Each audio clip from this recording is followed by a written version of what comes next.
Dollar के मुकाबले रुपया कमजोर हुआ और हालात यह है कि 3 दिसंबर 2025 को $1 की कीमत 90 रुपए 19 पैसे के बराबर हो गई।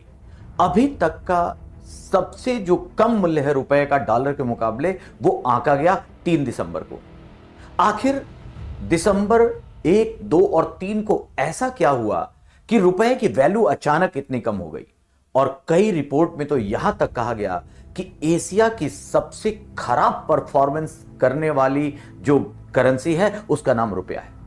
बुरा लगा, हर भारतीय को अजीब सा लगा होगा, क्योंकि कुछ दिन पहले ही एक रिपोर्ट आई थी जिसमें यह बताया गया कि दुनिया में सबसे तेजी से विकास करने वाली जो अर्थव्यवस्था है उसका नाम भारत है। जीडीपी ग्रोथ रेट हमारी 8.2% आकलित की गई। अब पहले तो ये दोनों चीजें, क्या 8.2% जो हमारी ग्रोथ रेट है और दूसरी तरफ रुपए का कमजोर होना डॉलर के मुकाबले, ये दोनों क्या साथ साथ चल सकता है? कहीं ये ऐसा विरोधाभासी तो नहीं है? तो पहला स्पष्ट हो जाइए, ये दोनों चीजें हो सकती हैं और यही हुआ।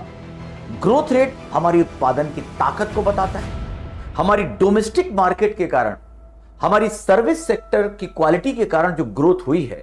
लेकिन दूसरी तरफ अगर हम रुपए की कमजोरी को देखें तो वो रुपए की कमजोरी क्यों आया, उसे दो पक्षों में बांटते हैं। सबसे पहले अगर करंट ऐसा अचानक क्यों हुआ, तो केवल दिसंबर की 3 दिनों में एक आंकड़ा कहता है कि $800 मिलियन का एफआईआई लोगों ने बाहर निकाला। जो हमारे यहां निवेश था, $800 मिलियन केवल 3 दिन में निकाल लिया गया। और अगर ऐसा होगा तो ऑब्वियस सी बात है कि हमारे यहां से जब पैसा खींचा गया और उसके बदले में उन्होंने डॉलर लिया, तो रुपए की वैल्यू कमजोर हुई और डॉलर डियर मनी बना, उसकी वैल्यू बढ़ी। इसके साथ साथ अगर हम पिछले पूरे आधारभूत चीजों को देखें कि आखिर जो इस तरह की डिवैल्यूएशन हुआ है रुपए का डॉलर के मुकाबले, वो क्यों हुआ? तो सबसे पहला पॉइंट तो होता है कि भारत, आप जानते हैं कि ये ट्रेड डेफिसिट से जुड़ा हुआ विषय है।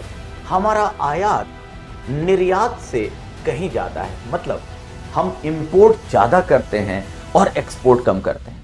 और जब हम इंपोर्ट ज्यादा करेंगे तो ऑब्वियस सी बात है कि हमें पैसा, जब हम चीजें खरीद रहे हैं, मंगा रहे हैं, तो इसके बदले में पैसा डॉलर में देना है। और जब निर्यात कम है, मतलब हम जो बेच रहे हैं उसके बदले हमें कम पैसा, कम डॉलर मिलता है।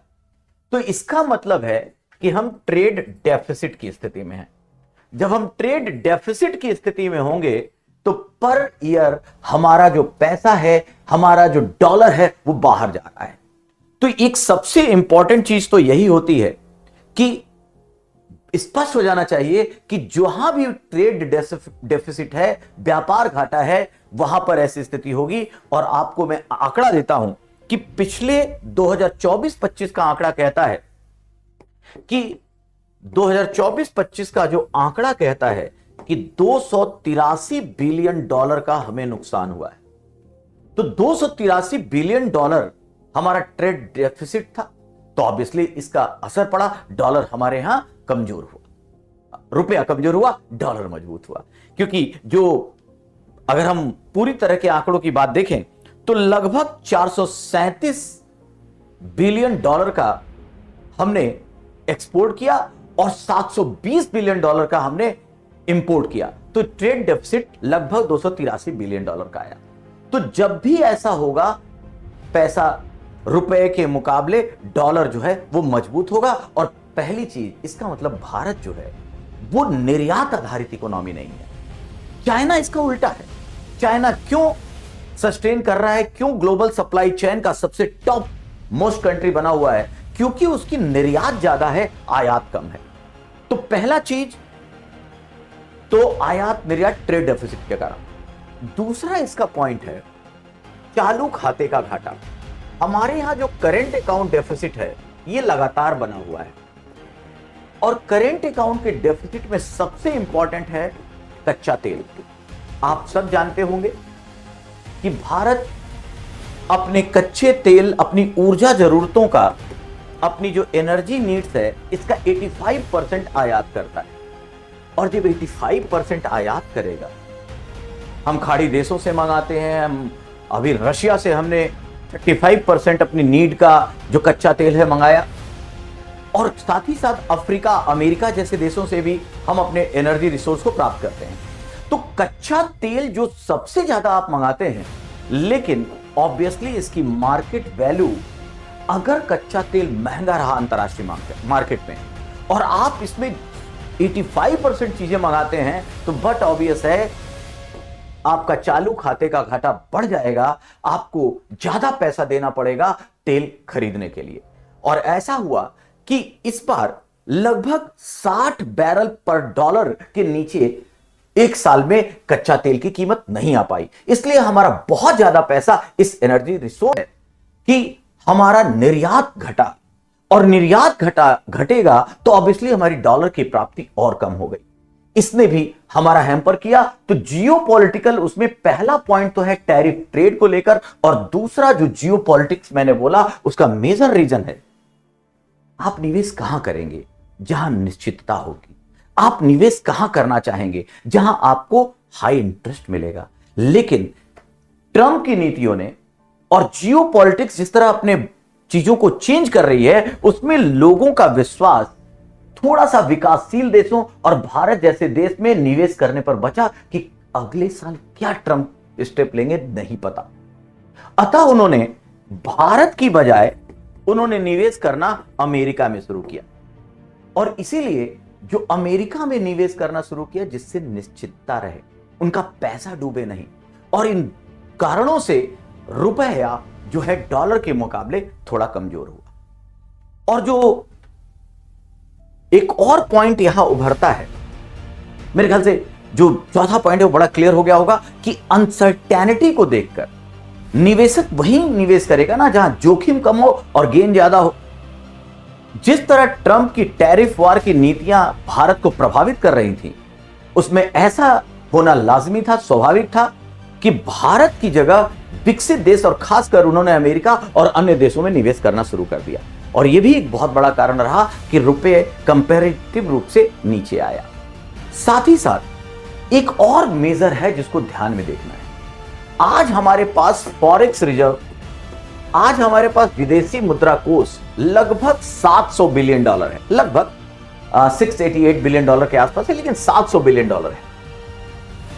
रिजर्व बैंक क्या करता था कि एक कैप लगाता था।